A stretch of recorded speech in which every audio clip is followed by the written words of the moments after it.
श्रीललितादेव्यै नमः। श्रीललितासहस्रनामस्तोत्रम् ध्यानम्। अरुणां करुणातरङ्गिताक्षीं द्रुतपाशाङ्कुशपुष्पबाणचापाम् अणिमाधिविरावृतां मयूखैः अहमित्येव विभावये भवानी। ध्यायेत् पद्मासनस्थां विकसितवदनां पद्मपत्रायताक्षीं हेमाभां पीतवस्त्रां करकलितलसद्देव पद्माम्बराङ्गी सर्वालङ्कारयुक्तां सततमभयदां भक्तनम्रां भवानी।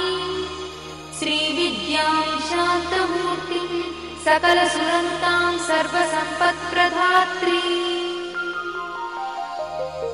श्रीमाता श्रीमहाराज